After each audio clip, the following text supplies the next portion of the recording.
Por gentileza, levante as mãos. Seja bem-vindos e bem-vindas, né? Que Jesus nos abençoe. Eu sou a Leila, uma facilitadora da casa, né? Estamos aqui há mais de 10 anos, não me lembro quanto tempo. Mas com a permissão do Pai, né? A gente vem trazer um pouquinho dos nossos entendimentos, da nossa vivência, nesse evangelho maravilhoso de Jesus. Porque nós só temos realmente um caminho, meus irmãos, que é o caminho abençoado, né? Dos ensinamentos desse mestre querido, este guia e modelo, que veio, né, desceu à terra para nos ensinar a lei de Deus, que é a lei de amor. E até hoje ela mora, né? Vive conosco nesse planeta Terra e viva mais do que nunca. Jesus retornou, mas ficou, né, os seus ensinamentos para nós todos aqui na Terra. Antes de nós começarmos a falar um pouquinho do nosso evangelho, eu trouxe uma mensagem desse livro, Coragem, psicografado pelo nosso querido Chico, de diversos espíritos amigos do plano espiritual. Lá no item 24 diz assim: oração e atenção. Orastes, pedistes, desfazeste, porém de quaisquer inquietações, e asserena-te para recolher as respostas da divina providência. Desnecessário aguardar demonstrações espetaculosas para que te certifiques quanto às indicações do alto. Qual ocorre ao sol que não precisa descer ao campo para atender ao talo de erva que lhe roga calor, de vez que lhe basta para isso a mobilização dos próprios raios.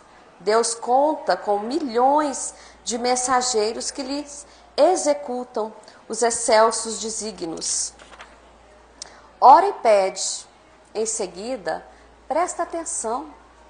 Algo virá por alguém, ou por intermédio de alguma coisa, doando-lhe, na essência, as informações ou os avisos que solicites. Em muitas circunstâncias, a adversidade ou o conselho, a frase orientadora ou a palavra de bênção te alcançarão a alma, no verbo de um amigo, na página de um livro, numa nota singela de imprensa e até mesmo num simples cartaz que te cruze o caminho. Mais que isso, as respostas do Senhor às tuas necessidades e petições muitas vezes te buscam através dos próprios sentimentos, a te subirem do coração ao cérebro, ou dos próprios raciocínios a te descerem do cérebro ao coração. Deus responde sempre, seja pelas vozes da estrada, pela pregação ou pelo esclarecimento da tua casa de fé, no diálogo com a pessoa que te afigura providencial para a troca de confidências, nas palavras escritas, nas mensagens inarticuladas na natureza, nas emoções que te desabrocham da alma ou nas ideias imprevistas que te fugem no pensamento e a te convidarem o espírito à observância do bem eterno. O próprio Jesus, o mensageiro divino por sua excelência, guiou-nos à procura do amor supremo, quando nos ensinou a suplicar: Pai nosso que estais no céu, santificado o teu nome, venha a nós o teu reino, sejas feita a tua vontade, assim na terra como no céu. E dando ênfase ao problema da atenção, recomendou-nos escolher um lugar íntimo para o serviço da prece, enquanto ele mesmo demandava a solidão para comungar com a infinita sabedoria. Recordemos o Divino Mestre e estejamos convencidos de que Deus nos atende constantemente, imprescindível, entretanto, fazer silêncio no mundo de nós mesmos, esquecendo exigências e desejos, não só para ouvirmos as respostas de Deus, mas também a fim de aceitá-las, reconhecendo que as respostas do alto são sempre em nosso favor, conquanto, às vezes de momento, pareçam contra nós. Emmanuel nos deixa essa mensagem nesse livro abençoado, Coragem. Então, meus irmãos, quando a gente fala oração e atenção, né?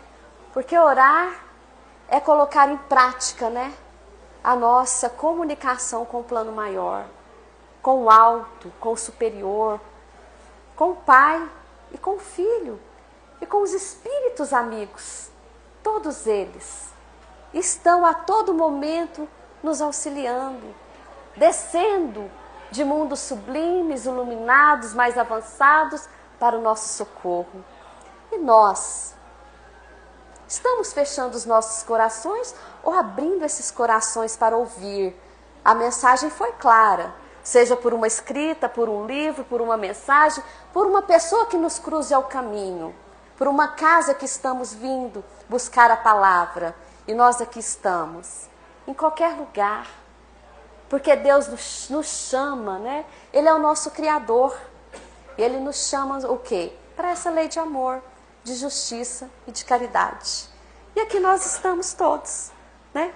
Auxiliando, pedindo, que somos pidões. Então é isso que nós viemos hoje trazer essa reflexão da tarde de hoje, no capítulo 27 do nosso Evangelho. Pede e obtereis. Nós vamos falar sobre a qualidade, é o primeiro item do capítulo do Evangelho segundo o Espiritismo, a qualidade da prece.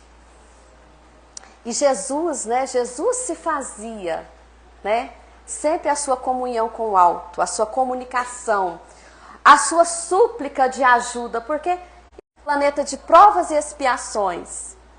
Imagina como foi difícil para aquele espírito, né, altamente ilustre. Diz, né, no livro Caminho de Luz, ele se organizou há mais de 1000 anos para nós em terra, para ele encarnar, porque ele não reencarnou, ele é o filho unigênito do Pai, né? Então, para ele encarnar, se fazer em carne, por obediência ao Pai, para trazer a mensagem a nós, imagina toda aquela preparação espiritual. E ele veio, e ele sabia que a sua força viria da sua oração, da sua fé. E ele ensinou isso, né? Mas aí quando a gente fala, pede, né, e obterei, será que tudo que nós pedimos nós obtemos? Será que estamos preparados para tudo aquilo que nós queremos, na nossa vontade, ainda, né, na nossa imperfeição? Nem tudo, né, meus irmãos, no nosso tempo. Porque o Pai sabe quando estamos preparados para receber. Porque alguns recebem a graça e outros não recebem a graça, né? Porque aquele que recebeu está pronto, está preparado, está curado para receber. Aquele que não recebeu ainda não está curado. Mas todos os nossos pedidos, eles são anotados. E um dia perguntaram assim para a Madre Teresa de Calcutá. Gosto muito de Madre Teresa de Calcutá. A história dela é lindíssima, né? Até quando eu entrei, vou confessar que quando eu entrei na doutrina espírita, eu sonhei com a Madre. Não sei se era ela, se era um espírito de luz, mas ela estava me curando em cima de uma maca. Foi lindo esse sonho. Eu tenho certeza que ali foi o contato com o plano espiritual. Pode não ser ela, porque eu gosto muito dela, e os espíritos amigos vêm, né, em roupagem daquele que a gente tem, né, memória, afinidade, lembranças. Mas foi lindíssimo. Então, orar, meus irmãos, é prioridade. É acordar, é despertar e agradecer por mais um dia. Quantos não podem ter, né, o privilégio de mais um dia? Ou quantos já retornaram, né, para a nossa pátria querida e amada?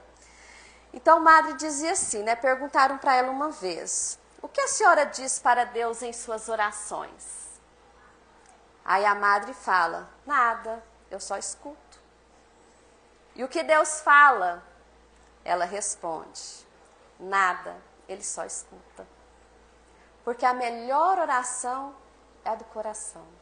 E pode ter certeza, a gente não precisa falar, a gente não precisa clamar em tom alto, né? Porque Deus conhece a nossa intimidade. A gente pode se esconder através, né, das nossas máscaras, da nossa aparência, mas Deus conhece profundo cada um de seus filhos. Deus deu uma digital para cada um da sua criação. Nenhuma é igual à outra, mas o seu DNA está impresso dentro de nós. Então é isso que nós temos que nos atentar quando nós formos falar ao Pai. Aqui no nosso livro dos Espíritos, tem um capítulo que fala sobre a lei da adoração. Fala sobre a prece, na questão, a partir da questão 658. Mas eu vou ler a 659. A pergunta é: qual é o caráter geral da prece? Aí os espíritos superiores nos respondem: a prece é um ato de adoração, orar a Deus é pensar nele, se aproximar dele e colocar-se em comunicação com ele. Pela prece pode-se propor 3 coisas: louvar, pedir e agradecer. Então essa conexão com o alto, né? Nós temos a mania, né? A maioria tem a mania só de pedir, né? Pedir porque a gente está angustiado, está necessitado. E agradecer. A gente tem, né? Essa prática de agradecer o dia que se iniciou. Pai, obrigada por mais um dia. Obrigada pela minha família, que estão todos com saúde. O que não está, o Senhor cuida. Eu sei que nada é por acaso. Obrigada pelo alimento que vem até a minha mesa, com tantos passando fome e necessidade. Obrigada, Pai, pela sua presença na minha vida.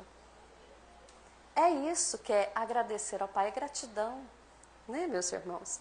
E a primeira questão, a 658, eu só inverti, mas a 658 diz assim: a prece é agradável a Deus? É uma pergunta.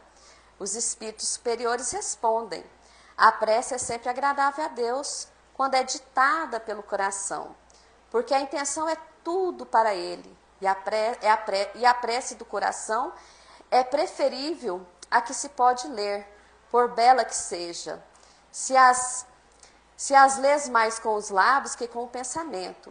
A prece é agradável a Deus quando é dita com fé, fervor e sinceridade, mas não creiais que ela seja tocada pelo homem fútil, orgulhoso e egoísta, a menos que isso seja de sua parte um ato sincero, de arrependimento e de verdadeira humildade. Então nós vamos, né, adentrar no Evangelho falando justamente disso. Como é que está o nosso coração quando nós vamos fazer essa prece? Quando nós vamos nos conectar com algo maior, com o superior. Então nós temos o quê? Que realmente abrir nosso coração ao Pai. Né, meus irmãos? O que adianta? Daqui a pouco vamos falar sobre essas questões. Até lá no outro ito da eficiência da prece disse assim, ó: tudo que pedireis o que quisestes vos será feito. Está lá no outro item do Evangelho, na eficiência da prece. Aí quando nós vamos lá na nossa Bíblia Sagrada, no capítulo que fala, no capítulo 15, versículo 7, diz assim, olha o começo: se permanecerdes em mim e as minhas palavras, né, os meus ensinamentos, permanecerem em vós, pedis o que quiseres e vos será feito. Então quer dizer, se você permanecer nessa obediência, se você permanecer nesses ensinamentos, aí sim você será atendido, porque você está fazendo a minha vontade. Que vontade? A vontade da lei de amor para com o próximo, para com você, para com aqueles que estão com você, né? Então o que adianta nós querermos pedir se nós não estamos fazendo a nossa parte? E também não é uma troca, não. Fala assim, eu vou oferecer alguma coisa para receber algo em troca. Deus não gosta de permuta, não. Deus gosta de corações verdadeiros. E é isso que o nosso Evangelho vem trazer para mim, para nós, né? Então, aqui no capítulo 27, no item 1, diz assim, sobre a qualidade da prece: quando orardes, não vos assemelhais aos hipócritas, que fingem orar, ao ficar em pé nas sinagogas e nas esquinas da rua para serem vistos pelos homens. Eu vos digo em verdade, eles já receberam a sua recompensa. Mas quando quiserdes orar, entrai para o vosso quarto e com a porta fechada orai a vosso Pai em segredo. E vosso Pai que vê o que se passa em segredo vos dará a recompensa.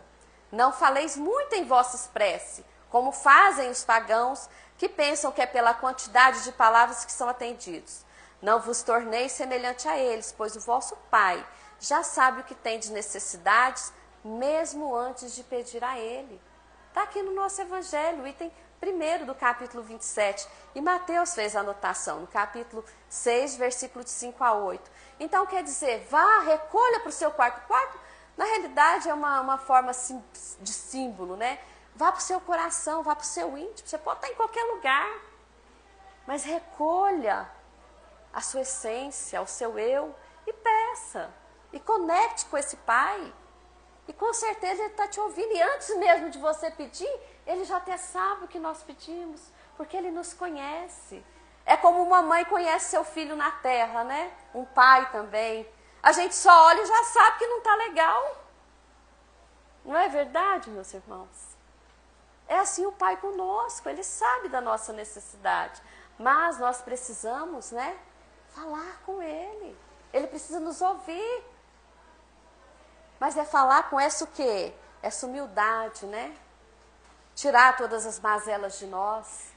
Arrepender, dizer, Pai, perdoa-me, né? Porque todos que nós estamos aqui ainda precisamos do perdão do Pai. O perdão dos nossos erros. O pecado nada mais é dos nossos erros. Ainda da nossa, né, insistência em nossos erros ainda de outrora. E que nós insistimos. E tudo está muito enraizado dentro de nós. Ah, mas hoje eu sou melhor. Claro, Deus está te dando uma nova oportunidade. Mas você pode melhorar mais. E como? Se libertando de você mesmo. Dos erros do passado. Se perdoando primeiro, né? Porque às vezes o sentimento de culpa nos arrasta. Mas nós temos que nos dar o auto-perdão. E assim nós vamos por quê? Fazendo a nossa reforma íntima. Nos avaliando, né? Colocando em vez, tirando as mazelas e trazendo para as nossas virtudes, que nós sabemos onde nós precisamos melhorar. Está tudo gravado aqui na nossa consciência. Tudo, meus irmãos. E no item 2 fala assim: quando vos apresentaste para orar, se tiveste alguma coisa contra alguém, perdoa-lhe a fim de que vosso Pai que está no céu perdoe também os vossos pecados. Se não perdoastes, o vosso Pai que está no céu também não perdoará os vossos. Marcos fez a anotação no capítulo 11, versículo de 25 e 26. Como é que nós vamos pedir perdão ao Pai se a gente não tem, né, a humildade de perdoar? Né? É perdoar mesmo. Ah, não consigo ainda perdoar aquela dor, aquela angústia, aquela raiva, aquele ódio, né? Que às vezes vai só aumentando. Ora! Não já está orando ali? Pai, tira do meu coração esse sentimento ruim, né? Tira, Pai. Você pode ter certeza que o Pai tira. Aquele que está ao nosso alcance aqui, que a gente não consegue, às vezes, ter uma boa convivência com ele, se está ali, não está por acaso. É o algoz lá do passado. Pai, me ajuda. Me ajuda a caminhar com esse irmão que está do meu lado. É assim que nós vamos melhorando. Não é xingando, né? Não é excluindo a pessoa da nossa vida, não. É fazendo a nossa parte, é perdoando. Como disse Jesus, como é que você vai lá fazer uma oferenda no altar se você não ajustou com aqueles que estão na sua caminhada? Para Deus é em vão. Então, assim, é simples, né? É fácil a gente falar. Mas quando nós estamos em oração, a força é maior. Não sei aqui quem já fez uma oração que sentiu. Eu tenho certeza que muitos. Aquela força que você fala assim, meu Deus, obrigada. Obrigada, Pai. É lindo quando a oração é verdadeira. É lindo. Maravilhoso. Precisamos ouvir a voz lá do alto. Não é com os nossos ouvidos físicos, não. É com os nossos ouvidos espirituais. Aqui tem uma legião de amigos trabalhando em cada um. Não conseguimos ver com os nossos olhos, ainda pequeninos, da matéria. Mas eles estão aqui, ó, a todo vapor. A todo vapor. E o que nós podemos fazer em troca? Orar, nos perdoar, pedir perdão. Perdoar aquele que a gente ainda tem, né? Algo enraizado dentro de nós. E no item 3, que o nosso tempo é curtinho, ele também disse esta parábola a alguns que depositaram a confiança neles mesmos, como sendo justos e desprezaram os outros. 2 homens subiam ao templo para orar. Um era fariseu e o outro era publicano.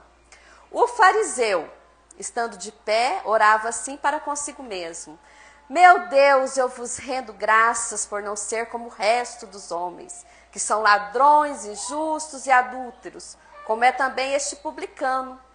Jejuo 2 vezes por semana e dou o dízimo de tudo o que possuo. O fariseu, né?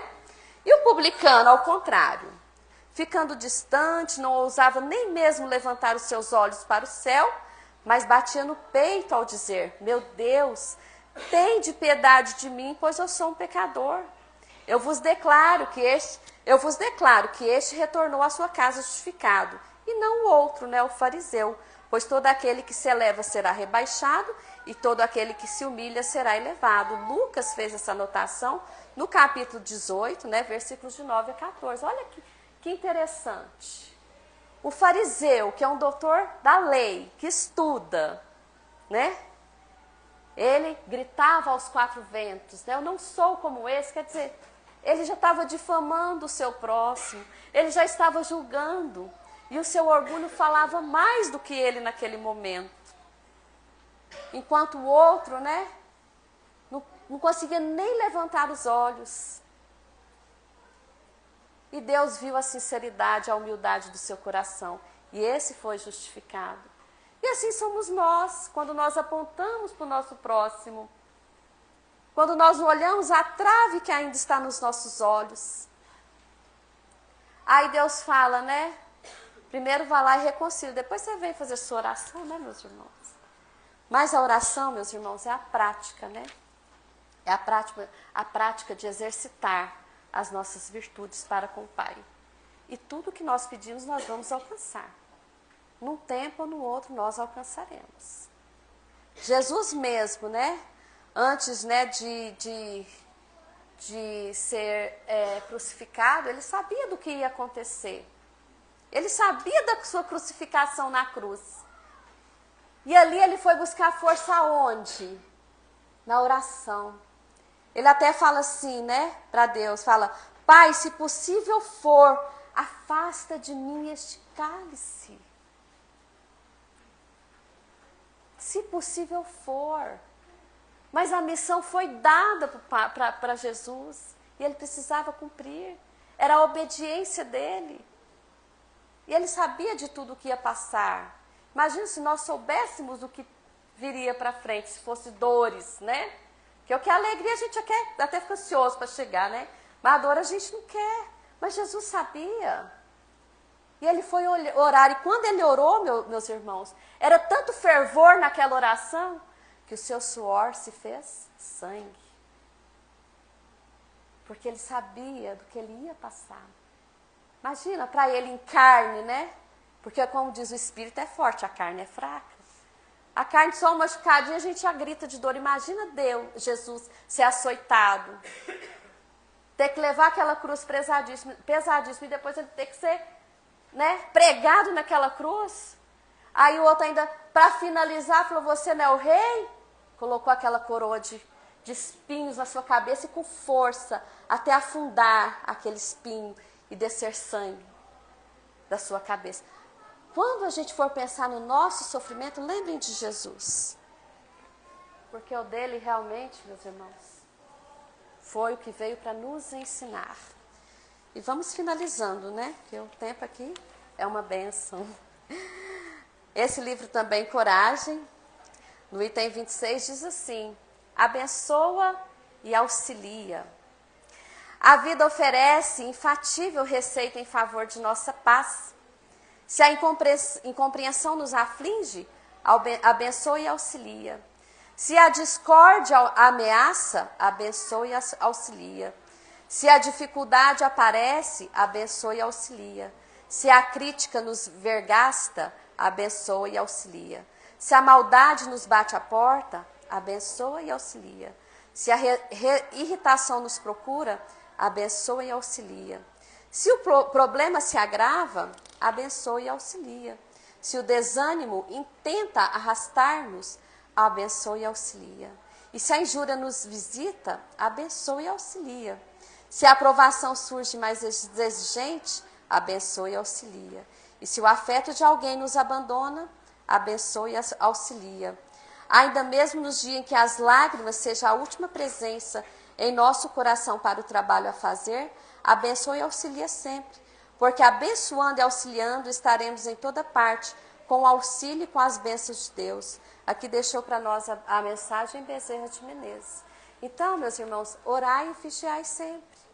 E a vigilância não é só uma vigilância para com o próximo, com os problemas na maldade do próximo. É com a nossa também.